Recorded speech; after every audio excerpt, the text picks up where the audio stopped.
El generalísimo Francisco Franco fue un caudillo hispano que salvó a España de caer en las manos del contubernio judeo-masónico y de convertirse en una pieza más de la internacional soviética que amenazaba a Europa por aquellos tiempos.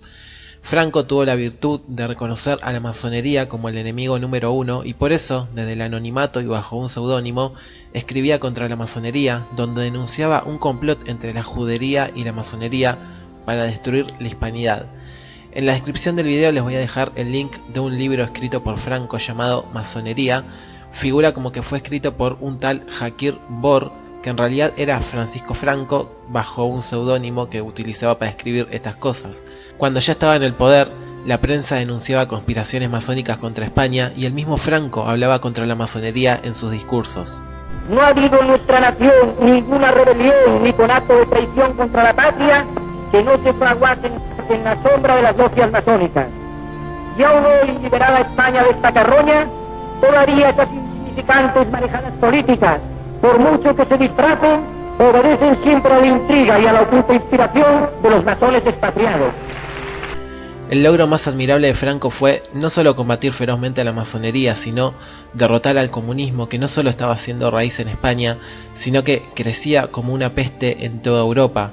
Franco se encontró en un contexto en el cual la revolución comunista del proletariado estaba ganando cada vez más terreno en Europa, los valores espirituales de los pueblos estaban siendo reemplazados por una exaltación del materialismo, la conciencia de patria empezó a ser dejada de lado por el internacionalismo socialista y el sentido trascendental y providencial de la historia fue sustituido por la dialéctica materialista propia del comunismo. Lenin y Trotsky agitaban las ideas de Marx principalmente en Alemania, Italia y España para que estas naciones se sumen al bloque soviético, lo cual dio paso al surgimiento del socialismo de tipo nacional como el fascismo italiano, el nacionalsocialismo alemán o el falangismo español, todos movimientos socialistas pero socialistas nacionales, no socialistas internacionalistas como los marxistas. Fue bajo este contexto que Franco hizo lo que tenía que hacer, lideró al pueblo español y después de una feroz guerra civil el comunismo fue derrotado en España. En España teníamos a Franco, como sabéis, y muchos le acusan y le critican, bueno, pero Franco no hizo la revolución falangista, no aplicó la doctrina josantoniana, no hizo una revolución social, tonterías.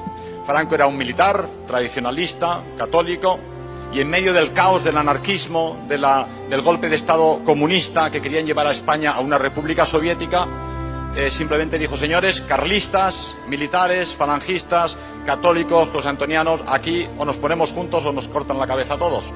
Y simplemente se puso al mando de la defensa de la España nacional. No tenía otra posibilidad.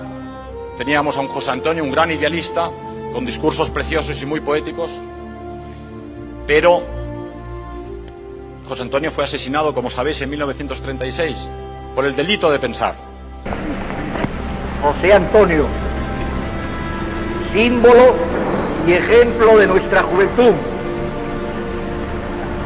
En los momentos que te unes a la tierra que tanto amaste, cuando en el horizonte de España alborea el bello resurgir que tú soñaras, repetiré tus palabras ante el primer caído. Que Dios te dé el eterno descanso y a nosotros nos lo niegue hasta que hayamos sabido ganar para España la cosecha que siembra tu muerte. José Antonio Primo de Rivera. Teníamos a Ramiro Ledesma Ramos y a Onésimo Redondo, los tres cayeron en la guerra civil. La política es la ciencia de la realidad. Franco se encontró con un país después de 3 años de guerra civil tremendo y la realidad que había que hacer lo que se podía hacer con aquel país, rodeado por una Segunda Guerra Mundial que al cabo de poco tiempo tendría a los aliados en el Pirineo. Franco intentó honestamente aplicar la doctrina josantoniana mientras pudo y en lo que le dejaron. Recordar, tanques americanos en el Pirineo. Él no era josantoniano, pero se dio cuenta que la doctrina falangista era positiva. ¿Fue bueno o fue malo para España? Un estadista no es un revolucionario. Cuando estás en la oposición y tienes un partido político, puedes prometer bellos ideales. Cuando eres jefe de Estado, tienes que defender al pueblo, al que organices, al que diriges. Y su misión era, como ha dicho muy bien maestro Vuela, defender el orden interior y defenderse del enemigo exterior. Franco encontró una España destruida, deshecha, llena de piojos, llena de cadáveres, saqueada miserablemente por el comunismo y la masonería, y nos dejó una España maravillosa, una España arriba, una patria limpia, llena de alegría, y nos lo han destruido, nos lo han dejado llena de terrorismo, de miseria, de anarquía. Nos están destrozando todo, los impuestos nos destruyen, nos deshacen todo. Defendemos España, defendemos nuestro caudillo que sacrificó su vida por la patria y murió en una habitación miserable de la seguridad social. Ahí murió nuestro caudillo. ¿Y ellos cómo viven? ¿Cómo están? Nuestro caudillo cómo vivía y ellos en palacios. Cuando la Segunda Guerra Mundial termina, las potencias aliadas dejan a España aislada por haber colaborado con Hitler y Mussolini y le imponen bloqueos económicos comerciales. España estaba entrando así en una crisis por desabastecimiento, pero en Argentina aparece el general Perón, el cual envía a Evita Perón a España con abastecimiento de alimentos, lo cual salvó a España de caer en una hambruna tremenda. En la tarde del 8 de junio de 1947, Eva Perón llega a Madrid. España toda vive la emoción de un día histórico. El jefe del gobierno español, su esposa y su hija la aguardan. Una salva de 21 cañonazos se une a una marea humana que se extiende desde el aeropuerto hasta el Palacio del Pardo para aclamar a la Dama de la Esperanza. España soporta las consecuencias de su ruptura con Estados Unidos y de la votación de las Naciones Unidas que habían dispuesto por mayoría el retiro de todos los representantes diplomáticos de Madrid. La Argentina vota en contra y decide el envío de embarques de trigo para aliviar la desesperante situación del pueblo español.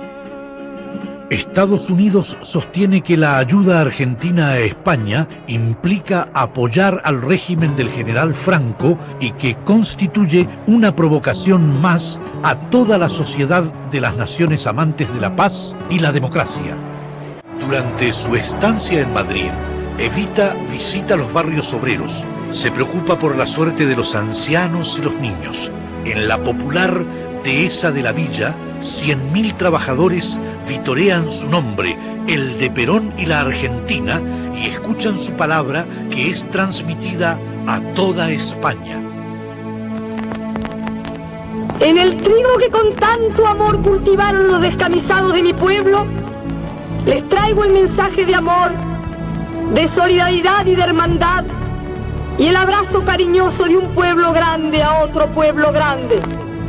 Sepan, obreros españoles, que mientras en nuestros trigales haya una espiga, esa será compartida con vosotros, con nuestra solidaria expresión de paz, de cristiandad y de justicia social. Por eso, a pesar de las potencias opresoras, el gobierno justicialista del general Perón se ha fijado una consigna. En España no habrá ningún hogar sin pan, ningún niño sin leche. Mi pueblo es humilde y bueno como sois vosotros, pero orgulloso y altivo como también sois vosotros. Tened siempre presente que solo la solidaridad entre los humildes nos hará fuertes para enfrentar la voracidad insaciable de los poderosos.